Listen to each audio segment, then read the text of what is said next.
Assalamualaikum warahmatullahi wabarakatuh. Perkenalkan, nama saya Ramayo Fiardi dari SI21A dengan NIM 21416257201023. Di sini saya akan membuat sebuah video mengenai praktikum dari pertemuan 1 hingga 14 dengan mata kuliah Big Data Analytics, Big Data Analysis, dan kecerdasan bisnis untuk memenuhi salah satu UAS dari MK tersebut.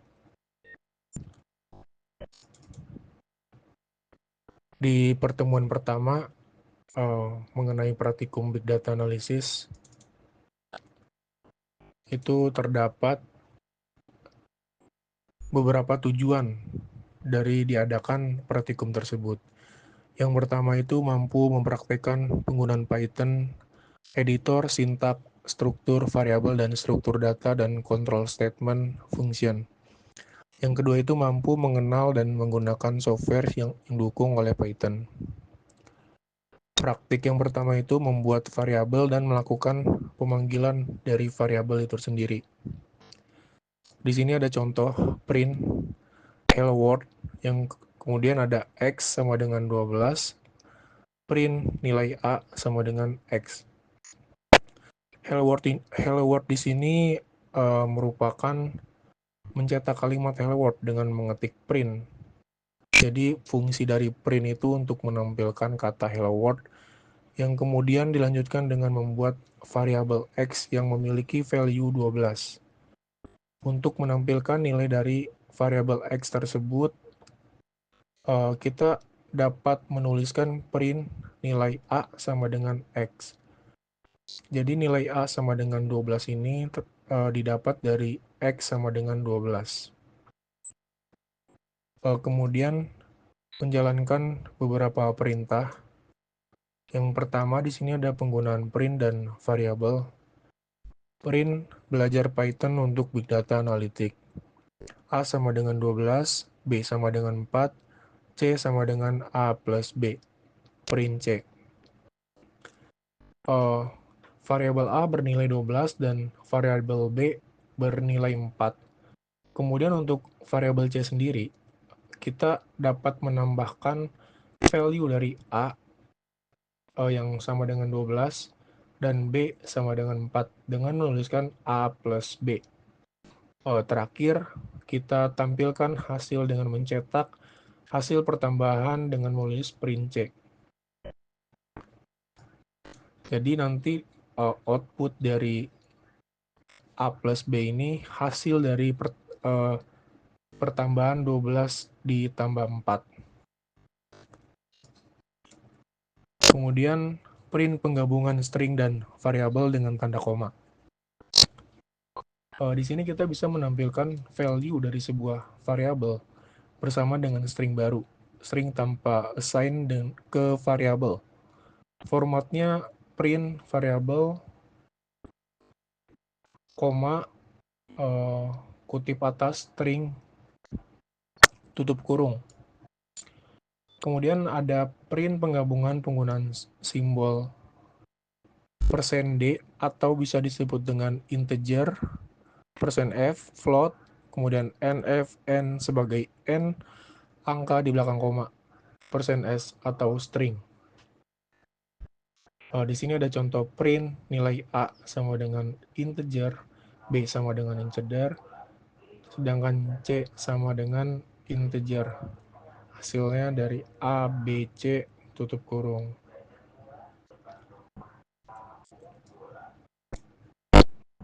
Contoh di atas adalah contoh penggunaan string formatting di Python.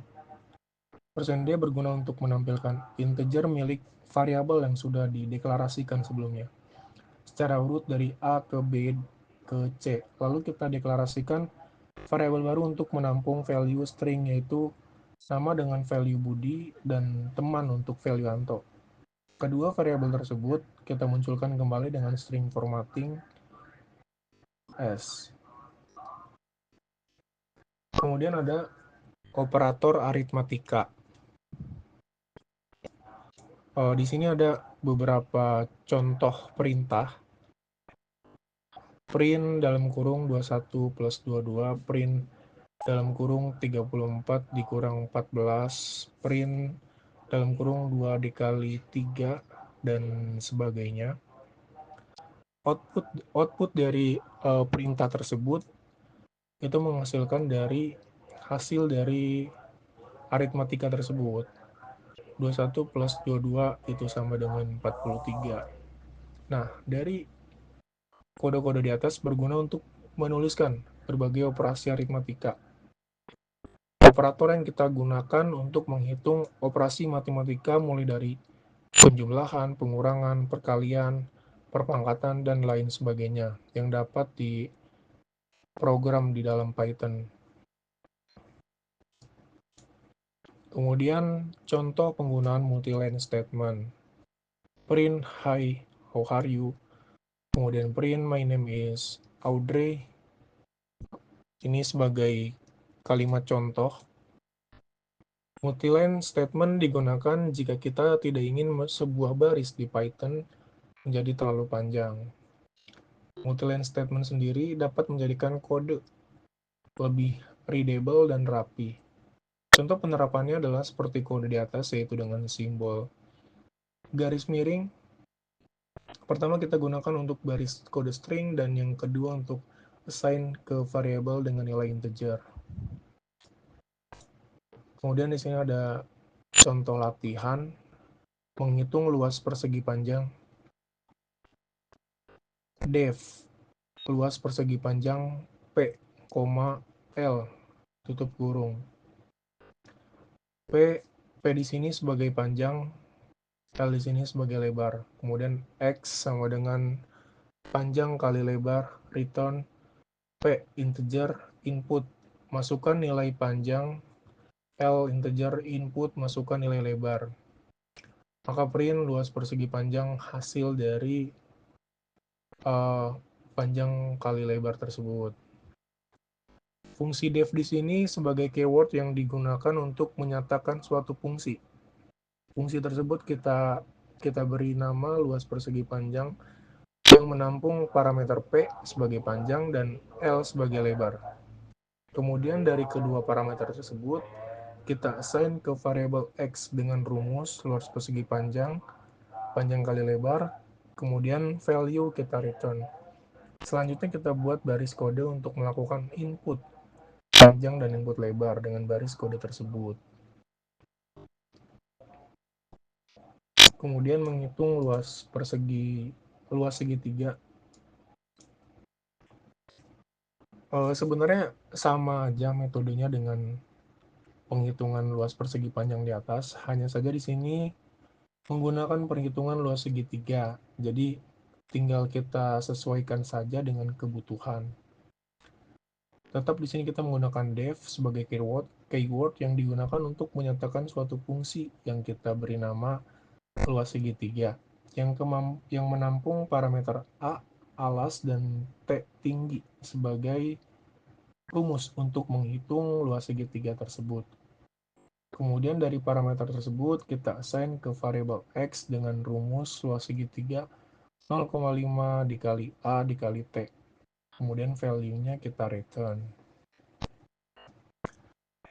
Kemudian lanjut ke pertemuan kedua.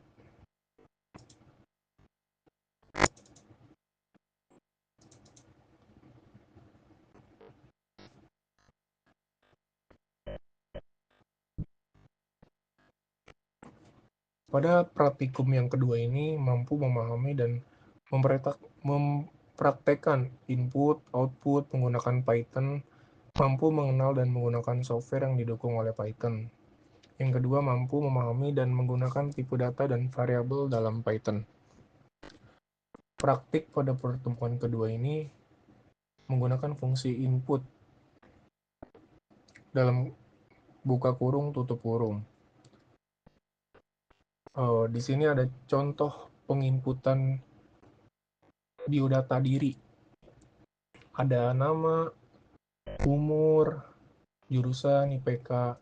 Di sini fungsi input sendiri itu memungkinkan pengguna untuk memasukkan nilai atau value ke dalam program.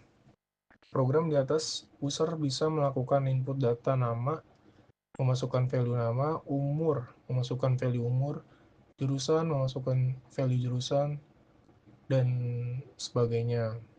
Setelah user memasukkan nilai-nilai tersebut, program akan langsung mencetak output sesuai dengan nilai-nilai yang telah kita masukkan sebelumnya menggunakan fungsi print sebagai mencetak dari inputan yang kita masukkan. Yang kedua itu menggunakan input.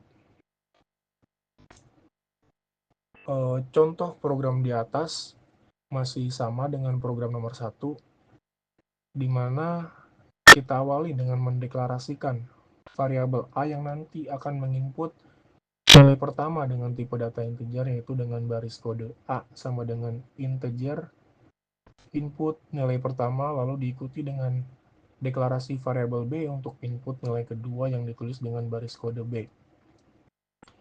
Kemudian nilai input dari kedua variabel tersebut kita kalikan dengan mendeklarasikan variabel baru bernama C yang berguna mengalikan nilai A dan nilai B, yaitu dengan baris kode C sama dengan A dikali B. Terakhir, kita tampilkan output program dengan menuliskan baris kode print A, kali, B, dan C. Penggunaan if-else. Pada program ini, kita menggunakan seleksi kondisi untuk menyeleksi input yang dimasukkan oleh user. Pertama-tama kita masukkan nilai ke variabel bilangan dengan bilangan integer input bilangan sama dengan. Setelah itu kita tuliskan seleksi pertama dengan if, yaitu if bilangan %2 yang sama dengan 0, yang artinya jika nilai dari variabel bilangan habis dibagi 2, maka lalu kita tuliskan outputnya jika seleksi if tersebut bernilai true, yaitu dengan menampilkan print bilangan merupakan bilangan genap. Jika seleksi if tersebut bernilai false, nilai tidak habis dibagi 2 atau bilangan ganjil, maka program akan menampilkan print bilangan merupakan bilangan ganjil. Kemudian menggunakan perulangan,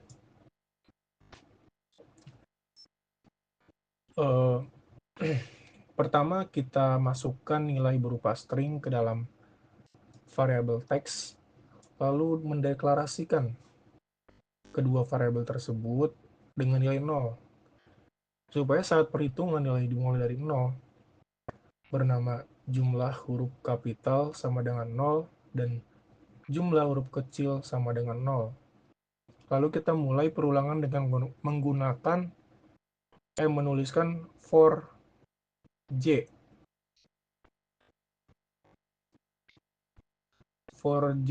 in range buka kurung 0 length dalam kurung teks tutup kurung, yang artinya loop C ini dilakukan di range inputan teks yang tadi sudah dimasukkan oleh user.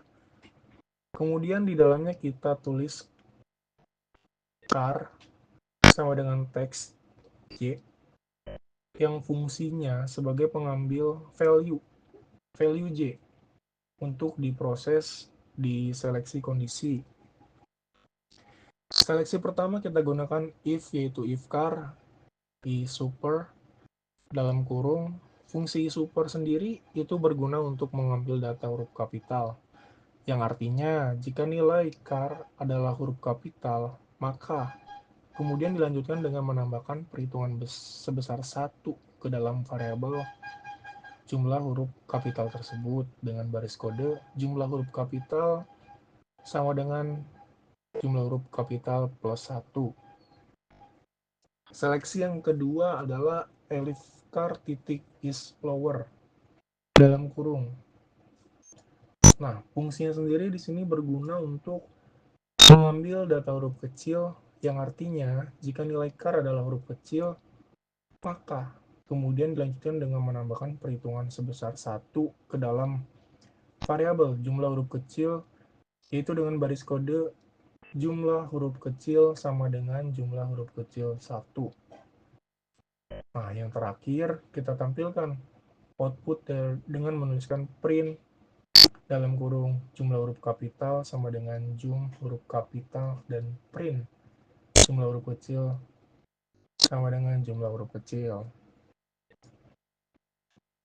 Kemudian ketikkan script berikut ini, import match jari sama dengan float, input dalam kurung jari-jari, luas sama dengan match titik pi dikali jari kali jari, kemudian print luas persen 5f persen luas dalam kurung. Nah, contoh program di atas adalah untuk menghitung luas lingkaran. Pertama kita masukkan input jari-jari bertipe data float ke dalam variabel jari dengan baris kode jari sama dengan float input dalam kurung jari-jari. Lalu kita buat variabel luas yang menampung perhitungan luas lingkaran, tetapi justru malah terjadi error. Kenapa error? Karena variabel atau fungsi pi tidak dikenal.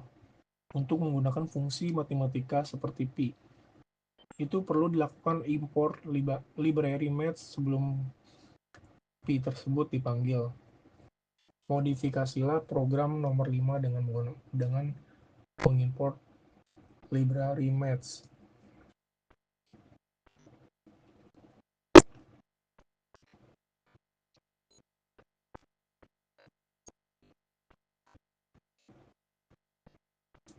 Nah, di sini match merupakan library atau modul built-in di Python yang berguna untuk mengimport fungsi-fungsi matematika untuk mengaplikasikannya.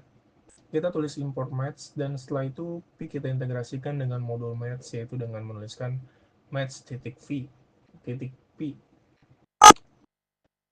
Kemudian lanjut pada praktikum yang ketiga.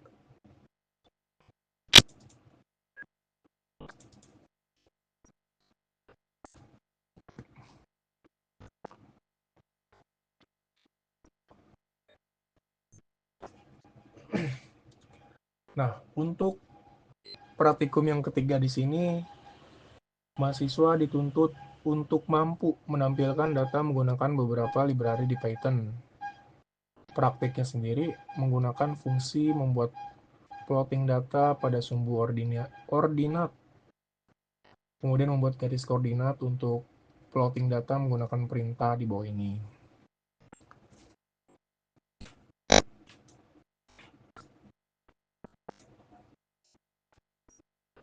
Sebelum kita menuliskan kode, pertama-tama kita harus mengimport matplotlib.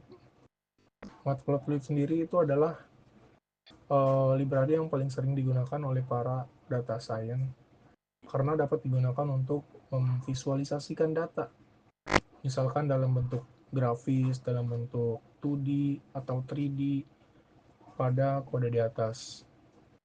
Kita integrasikan matplotlib terlebih dahulu dengan pyplots dengan menuliskan matplotlib pyplots. Baris kode tersebut berfungsi untuk mengimport sebuah koleksi berisi fungsi-fungsi yang membuat matplotlib bekerja sama dengan MATLAB.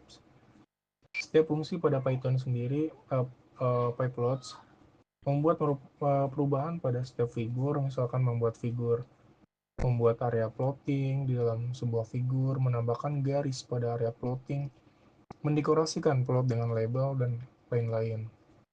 Baris kode pada matplotlib sendiri kita deklarasikan dengan nama plt titik. Setelah itu kita integrasikan plt dengan metode assist dengan menuliskan plt titik assist dalam kurung 0,10,0,25.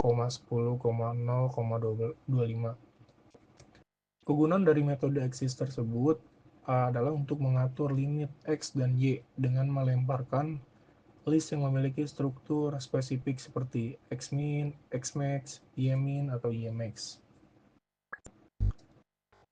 Menampilkan data ordinat untuk data 2,4 dan seterusnya. Nah, di sini ada tampilan visualisasi dari hasil kode yang perintah yang kita tuliskan di atas. Pada kode di atas kita menampilkan data dengan koordinat untuk data yang 2,4 dan seterusnya dengan fungsi PLT dengan kode PLT titik plot 2,2 dan seterusnya. PLT titik plot sendiri ini berfungsi untuk menampilkan atau menggambarkan titik atau poin, atau bisa kita sebut marker pada sebuah diagram. GS sendiri di sini berfungsi untuk pada kode di atas berarti grid specs yang digunakan untuk menentukan geometri pada sebuah grid untuk menempatkan sebuah subplot. Lalu untuk menampilkan grafik bisa kita gunakan baris kode plt.show dalam kurung. Kemudian membuat garis pada titik-titik ordinat di atas dengan menghilangkan GS dan tampilan di bawah ini. Pada kode di atas kita menghilangkan GS sehingga secara otomatis kita menghilangkan titik grid spec yang digunakan untuk menentukan geometri pada sebuah grid untuk menempatkan sebuah subplot sebagai gantinya. Bagan akan menampilkan garis sesuai dengan koordinat pada kode yang dituliskan. Membuat plotting data dengan memberikan nama variabel sumbu X dan sumbu Y seperti di bawah ini. Nah, di sini terdapat visualisasi dari perintah plt.plot 2 sampai 12 dan seterusnya, plt.xlabel, actual birth weights, yang kemudian pada kode di atas pada sisi X dan Y kita beri nama actual birth weights dan kita beri nama pada sisi Y dengan estimates birth weights. Untuk melakukan itu, kita menggunakan fungsi xlabel dalam kurung dan ylabel dalam kurung. Kedua fungsi tersebut merupakan metode di dalam modul pyplots dalam library matplotlib yang berguna untuk mengatur label untuk X assays dan Y assays. Kita tuliskan baris kode plt xlabel dan seterusnya. Terakhir kita tampilkan hasil dengan baris kode plt.show dalam kurung. Kemudian ada manajemen data file CSV yang dimana menampilkan data. Buatlah data seperti di bawah ini dan simpan dengan nama data 3.csv.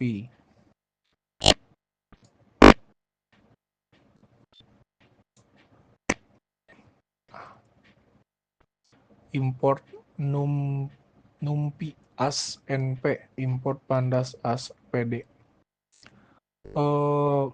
Perintah di atas merupakan sebuah library pada Python yang berfungsi untuk melakukan operasi vektor atau matriks dengan mengolah array dan array multidimensi. NumPy sendiri biasanya digunakan oleh seorang data analis untuk kebutuhan dalam menganalisis data. Pada kode di atas kita deklarasikan NumPy dengan nama np. Pandas sendiri adalah sebuah library di Python yang berlisensi BSD dan open source yang menyediakan struktur data dan analisis data yang mudah digunakan. Pandas biasanya digunakan untuk membuat label, mengubah dimensi data, mengecek data, dan lain sebagainya. Pada kode di atas kita deklarasikan pandas dengan nama pd.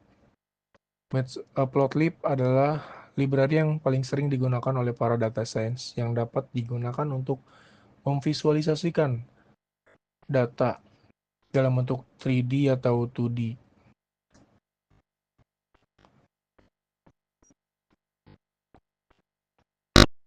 Nah, dari kode tersebut, di sini ada contoh visualisasi dari perintah tabel di atas menggunakan Seaborn yang tadi sudah kita deklarasikan dengan nama SNS. Dengan SNS kita gunakan scatter plot yang gunanya adalah menampilkan sebuah diagram yang dimana setiap value di dataset direpresentasikan dengan tanda titik berwarna biru. Pada diagram tersebut ada dua data yang kita ambil dan kita tampilkan dari dataset insurance, yaitu data BMI pada sisi X dan data charge pada sisi Y. BMI sendiri adalah sebuah kependekan dari body mass index yang berarti sebuah perkiraan lemak pada tubuh berdasarkan tinggi dan berat badan pada laki-laki dan perempuan dewasa. Sementara charge adalah biaya asuransi setiap person. Kode yang kita gunakan untuk menampilkan diagram tersebut adalah dengan menuliskan SNS titik scatter plot dalam kurung insurance data BMI Y insurance data charge. Kemudian kita lanjut ke pertemuan keempat.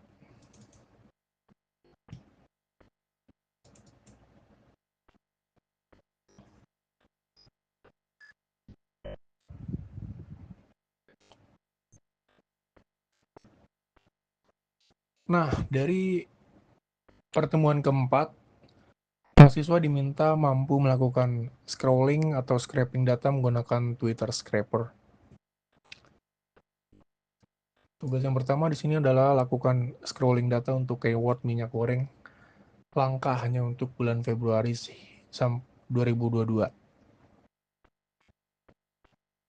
Pertama-tama kita lakukan git clone atas link GitHub.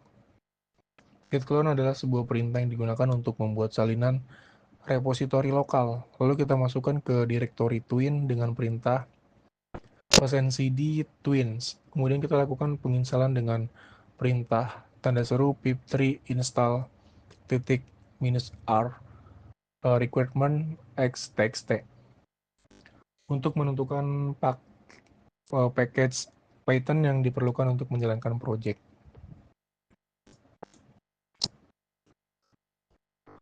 Nah, di sini ada contoh konfigurasi dari proses pengimport data tersebut. Kemudian dari modul datetime pada Python digunakan untuk bekerja dengan tanggal dan waktu spesifik. Pada kode di atas kita import datetime, kemudian kita deklarasikan dua variabel bernama since dan until. Variabel since memiliki value tanggal mulai scraping 1 Februari 2022 jam 00. Variabel until memiliki value tanggal selesai scraping 1 Maret 2022 jam 00. Setelah itu di dalam baris kode config, kita masukkan kata kunci minyak goreng langka pada baris search. Lalu pada since kita masukkan value dari variabel since yang sudah kita buat tadi dengan tipe data string yaitu str. Since pada until kita masukkan dari variabel until yang sudah kita buat tadi dengan tipe data string yaitu str until. Kemudian lanjut ke pertemuan kelima.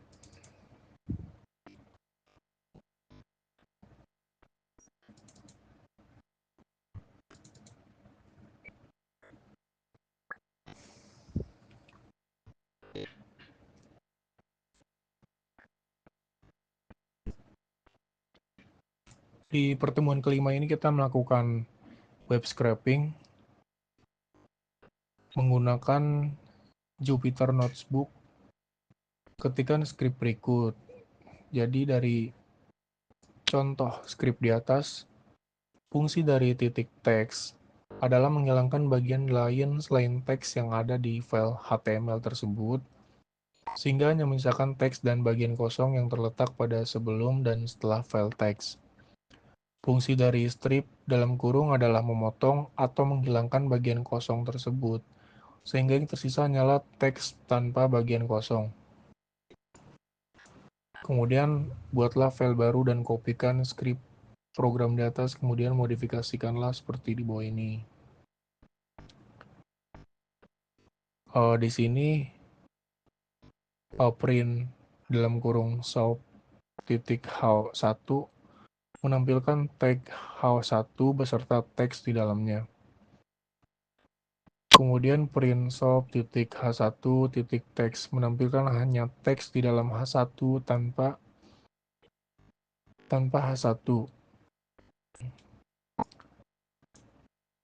Gunakan file web1 HTML, kemudian buatlah file baru dan ketikkan perintah seperti di bawah ini.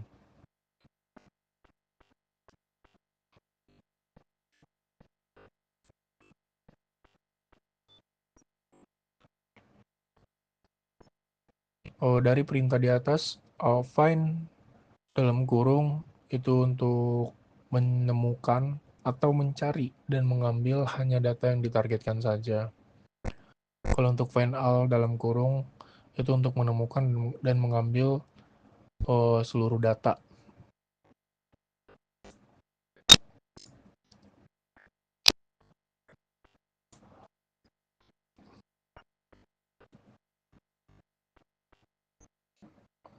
Nah, kemudian di sini ada memasukkan script dari div kelas 2 dengan deklarasi variabel D beserta value, yaitu dengan baris kode D sama dengan S, find. Setelah data didapatkan, kita mengambil teks yang ada pada tag aref, yaitu dengan kode link d.find a, dan menampilkan di output dengan kode print link.text. Lalu kita mengambil seluruh teks pada seluruh paragraf dengan al.p sama dengan s.find al. Kemudian kita lakukan perulangan supaya tampilannya rapi dan urut, yaitu dengan for p in alt underscore p.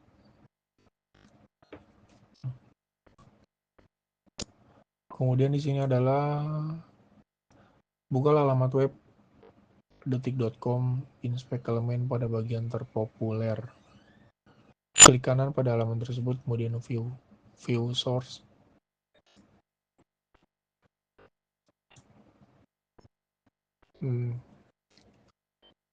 Di sini setelah kita melakukan pengambilan data terpopuler dari detik.com, judul heboh kabar mertua Doni Salmanan hidup pas-pasan bicara soal utang. Judul Bastianini arrest di MotoGP Mandalika luar biasa. Pada kode di atas, kita hanya mengambil judul pada halaman terpopuler. Pertama kita masukkan data dari kelas box CB sama dengan waspop, kemudian kita temukan semua kelas pada media underscore title dengan judul sama dengan bfind al, dan seterusnya. Terakhir kita iterasi semua judul dan tampilkan dengan for j in judul, lalu print. Kemudian di sini ada menggunakan file tabel HTML, lalu buat file baru, kemudian ketikkan script berikut ini. Untuk kasus di atas, kita mengambil data dari setiap baris atau row pada tabel HTML. Setelah mengambil data-data teks tersebut, kita tampilkan hasilnya sedemikian rupa dengan baris kode print, jabatan, tunjangan,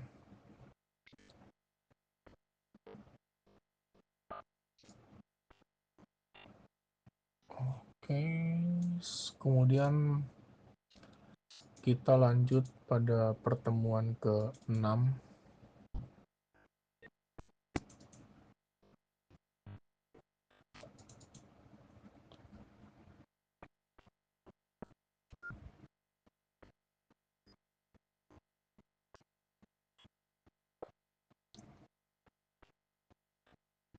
Pada pertemuan ke-6 ini, mahasiswa diminta mampu melakukan ekstrak, transform, dan load dari dokumen CSV dan Excel ke dalam SQL. Oke, kita skip aja karena saya rasa semua mahasiswa memahami hal tersebut.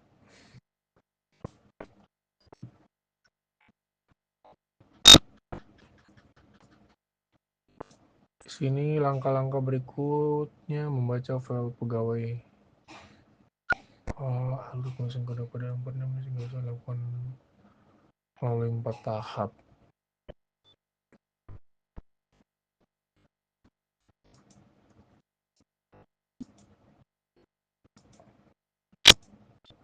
Kemudian kita lanjut ke praktikum ke-7.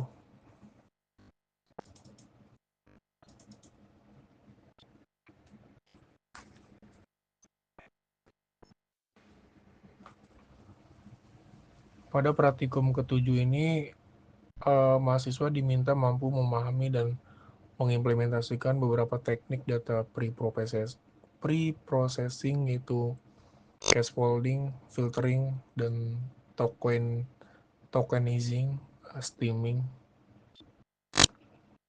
Tahap pre-processing untuk data kosong. Ambil data yang ada di modul 3 insurance.csv dan data 3 CSV.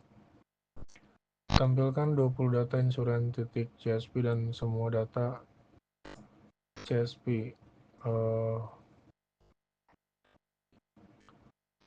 Data pada insurans di atas terdapat missing value atau data kosong yang ditandai dengan none pada beberapa kolom atau atribut atau field. Data ini akan menjadi masalah besar dalam pengolahan data apabila jumlah missing data banyak sekali. Sebelum dilakukan pengolahan data, sebaiknya dilakukan pengecekan data missing value pada dataset yang kita miliki dengan coding dan output sebagai berikut.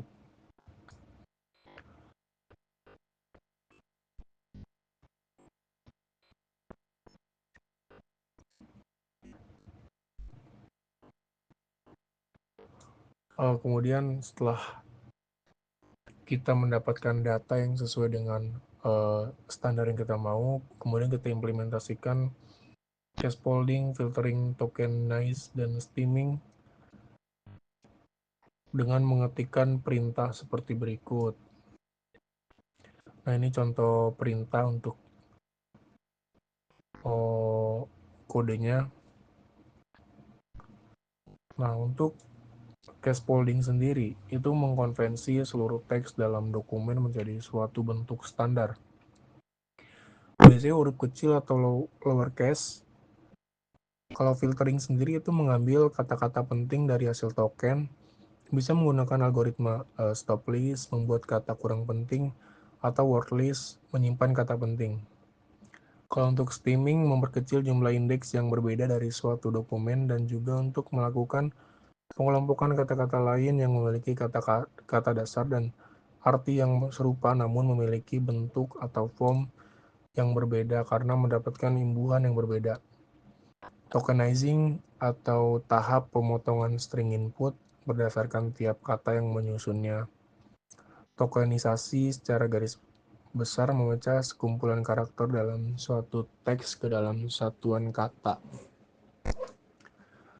Kemudian kita lanjut ke pertemuan ke-9.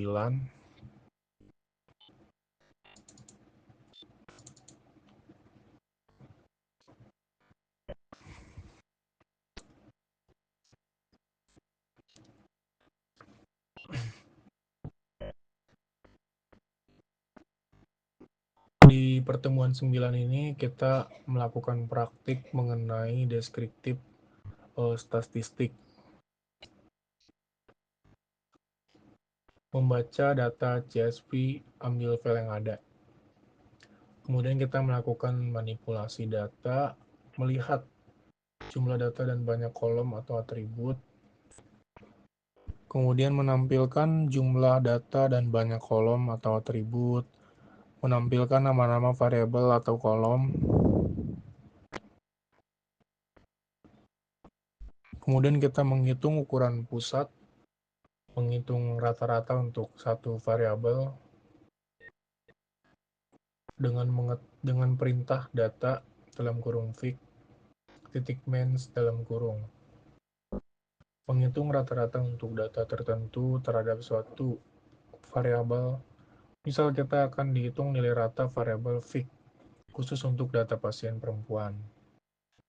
Kemudian menghitung nilai median, mencari nilai max dan min dari sebuah data, menampilkan nilai min dan max dari sebuah variabel,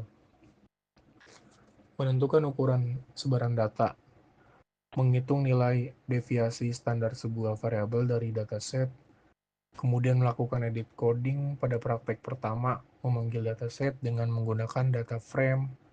Hal ini untuk memudahkan pencarian nilai dari ukuran statistik deskriptif.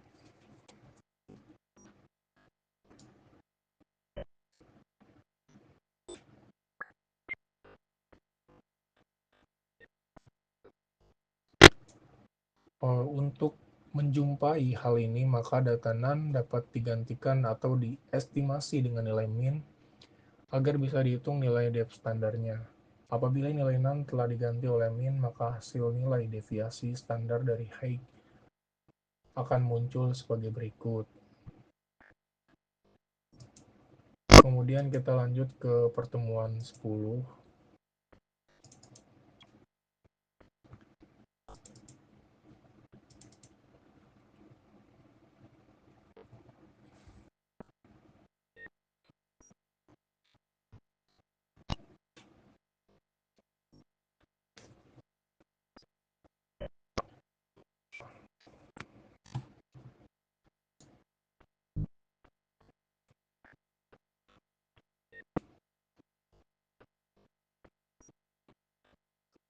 Pada pertemuan 10 ini kita melanjutkan dari pertemuan 9 mengenai deskriptif statistik, di mana setelah data yang kita lakukan pre-processing tersebut, kita melakukan visualisasi dari hasil data yang kita dapat. Di sini ada contoh from match plotlib import plot as plt. Dari data tersebut itu akan muncul marker penanda dengan indikasi titik berwarna biru. Kemudian di sini kita bisa juga melakukan grafik sesuai dengan data yang kita inputkan.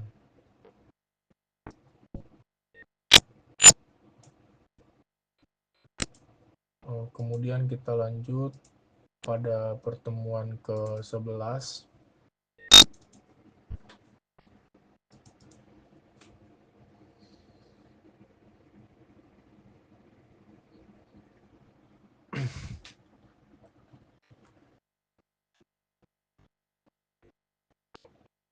Pertemuan 11.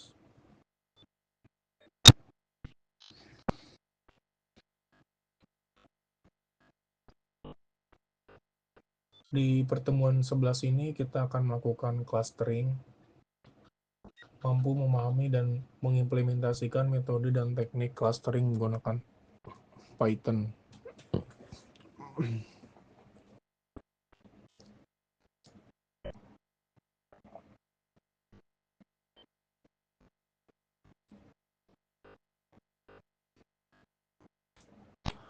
Seperti yang kita ketahui, teknik clustering sendiri ini merupakan sebuah teknik data mining yang dimana kita akan mengelompokkan berbagai data dengan skemanya sendiri yang telah ditentukan oleh variabel-variabel yang kita inginkan.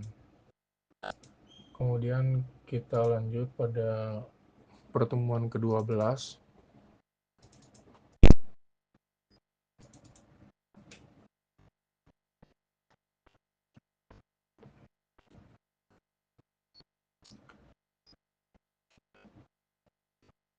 Pada pertemuan 12 ini kita melakukan visualisasi panda dan plotly. Kita diminta mampu memahami dan memvisualisasikan hasil analisis data menggunakan Python.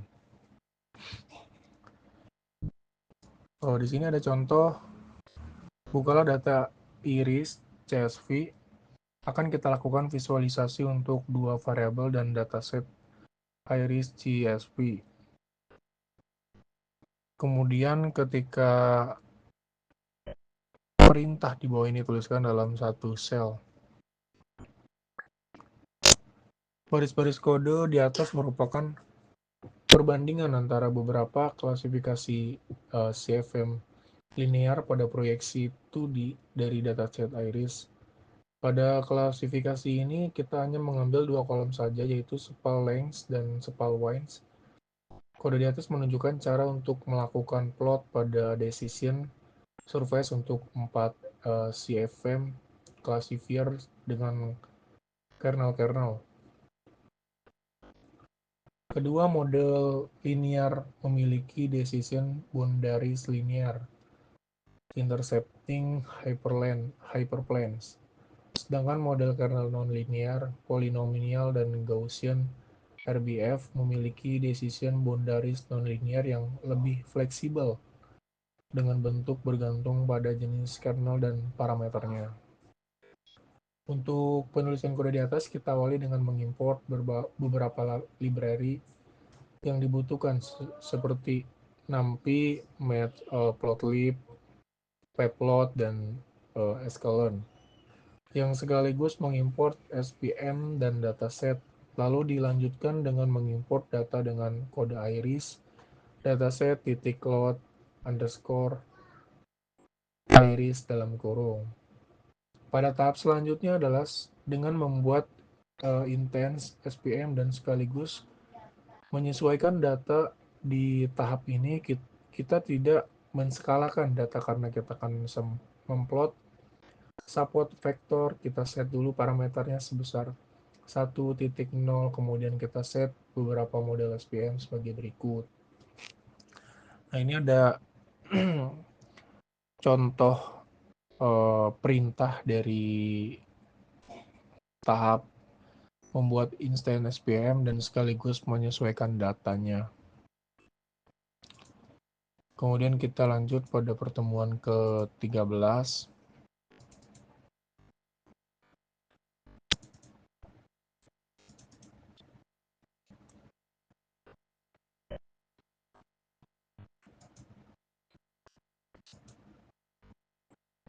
Pada pertemuan ke-13, kita akan melakukan visualisasi menggunakan Seaborn, yang dimana mahasiswa diminta untuk mampu memahami dan memvisualisasikan hasil analisis data menggunakan Seaborn, mampu memahami fungsi dan perbedaan Seaborn dengan library visualisasi data lainnya.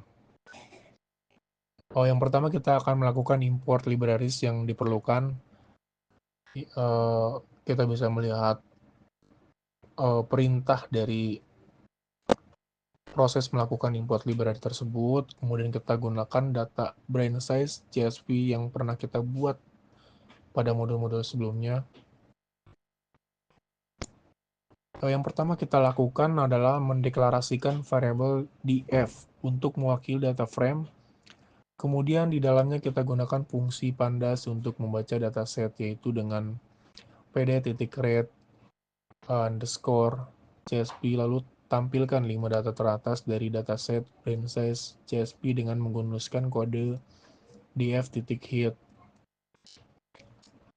Kemudian kita tampilkan info dari dataset yang akan kita visualkan dengan coding di bawah ini.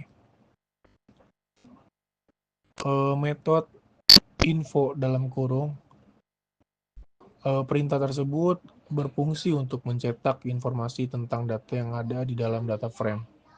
Informasi tersebut berisi jumlah kolom, columns label, data types, memory usage, range index, dan jumlah sel di setiap kolom.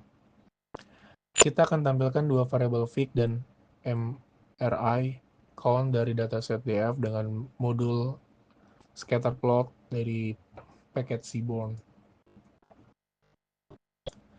Dengan menggunakan dua variabel yang sama dengan tadi, yaitu fig dan MIR count, kita tampilkan grafik data yang menggunakan line plot, merupakan salah satu fungsi visualisasi data Seaborn yang merupakan jenis plot dasar, yang berguna untuk menampilkan grafik informasi berupa rangkaian titik data yang terhubung dengan segmen garis lurus pada kode di atas.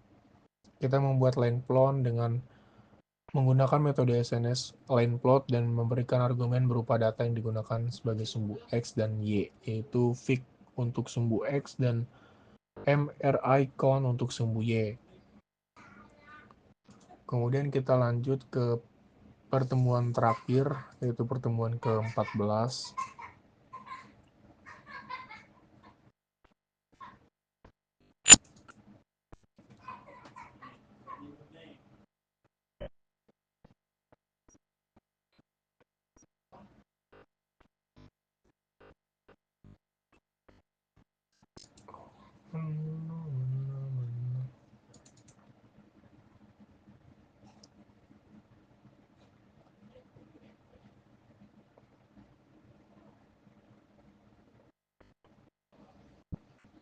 Oke, jadi mungkin untuk pertemuan ke-14 ini merupakan proses pengolahan dari pertemuan ke-13 sehingga tidak ada data yang dapat kita tampilkan.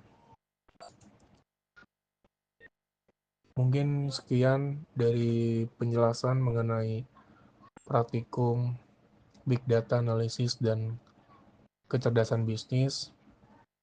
Mohon maaf apabila ada salah kata yang saya sampaikan mengenai penjelasan praktikum tersebut. Mungkin itu aja yang dapat saya sampaikan. Wassalamualaikum warahmatullahi wabarakatuh.